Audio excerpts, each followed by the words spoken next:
हिमाचल प्रदेश राज्य चयन आयोग के माध्यम से होने वाली क्लास 3 की वैकेंसीज़ पर बड़ा संकट छाया हुआ है और साथ ही साथ जो 1 लाख से ऊपर यहाँ पर कैंडिडेट्स ने अपनी रजिस्ट्रेशन की हुई हैं, जो इस समय चाहते हैं कि उन्हें क्लास 3 की वैकेंसीज़ फिलअप करने के लिए यहाँ पर मौका दिया जाए, उन पर भी यहाँ पर बड़ी संकट छाया हुआ है। ठीक है, तो मैं आप लोगों को यहाँ पर पूरी इन्फॉर्मेशन बताऊँगा आखिरकार किस तरह का संकट यहाँ पर छाया हुआ है और इससे निपटने के लिए अब सरकार को क्या करना होगा। ठीक है, तो आप लोगों को पता ही है कि क्लास 3 की वैकेंसीज़ के लिए हिमाचल प्रदेश राज्य चयन आयोग को जो जिम्मा सौंपा गया है। साथ ही साथ जो भी वैकेंसीज़ फिलअप की जाएंगी उनका कंप्यूटर बेस्ड टेस्ट जो है वो आयोग की तरफ से ही लिया जाएगा। ठीक है, राज्य चयन आयोग की तरफ से ही उनका जो जिम्मा होता है वो सौंपा गया था।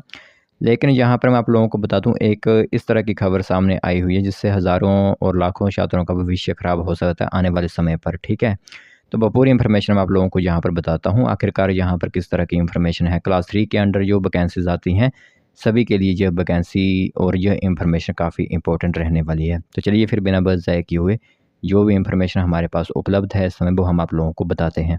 तो दोस्तों देख सकते हो जो बड़ी खबर आप लोगों की मोबाइल स्क्रीन पर इस टाइम दिख रही होगी, तो आप लोगों को बता दें चयन आयोग ने सीबीटी टेंडर को अनुमति मांगी। साथ ही साथ आप लोगों को बता दें कंप्यूटर बेस्ड टेस्ट के लिए अभी तक कोई भी एजेंसी जो है यहाँ पर स्थापित नहीं की गई है। सीडैक का रिस्पांस भी धीमा पड़ चुका है, नहीं हो पाया एमओयू यहाँ पर साइन। ठीक है, तो जिसे हम मेमोरेंडम ऑफ अंडरस्टैंडिंग कहते हैं वो भी अभी तक साइन यहाँ पर नहीं हो पाया है। ठीक है, साथ ही साथ मेरे हिसाब से एडिक्विटी जो एजेंसी है उसे यह जिम्मा नहीं सौंपा जाना चाहिए, क्योंकि आप लोगों को पता ही है कि एसएससी का किस तरह का प्रोटेस्ट चला हुआ है। तो एडिक्विटी को तो यह जिम्मा नहीं दिया जाना चाहिए। तो 3 साल के लिए होगा एजेंसी का चयन, फिर साल दर यहाँ पर साल जो होता है वो नवीकरण किया जाएगा।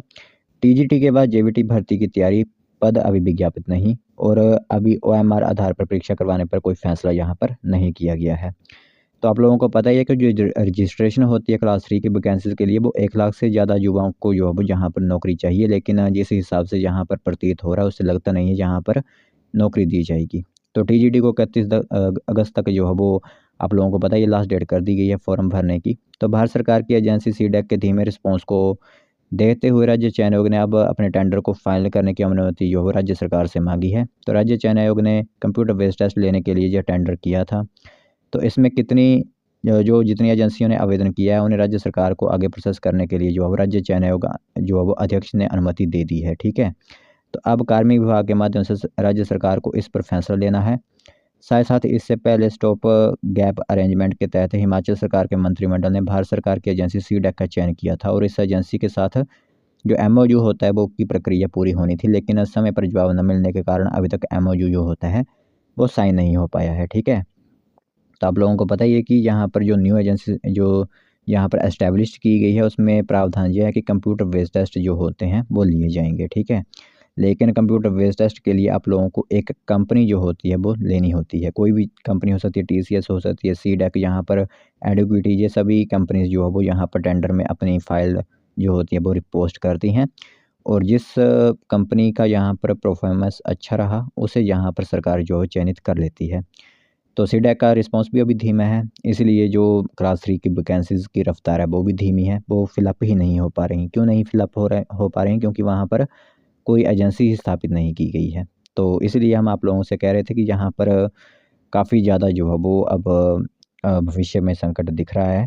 तो राज्य चयन आयोग के माध्यम से 1 लाख से ज़्यादा युवा रजिस्ट्रेशन किया है। 28 जुलाई तक यहाँ पर जैसा तो 1,05,61 युवा रजिस्टर हो चुके थे। तो क्लास 3 की भर्ती के लिए पात्रता रखते हैं और नौकरी चाहते हैं वह सभी। तो आप लोगों को पता ही है कि किस तरह की वैकेंसी यहाँ पर फिलअप की जानी है। तो बड़ी वैकेंसी जेबीटी की भी यहाँ पर रहेगी, जो कि जैसे ही कोई एजेंसी स्थापित होती है उसी के बाद यह फिलअप की जाएगी। तो फिलहाल टीजीटी का यहाँ पर काम चला हुआ है, 31 अगस्त तक इसे भी जो है वो एक्सटेंड कर दिया गया है। तो ये इन्फॉर्मेशन काफ़ी इंपॉर्टेंट थी आप लोगों के लिए, क्लास 3 की वैकेंसीज़ को भरने वालों के लिए। तो सोचा आप सभी लोगों को एक बार इसके बारे में बता दें।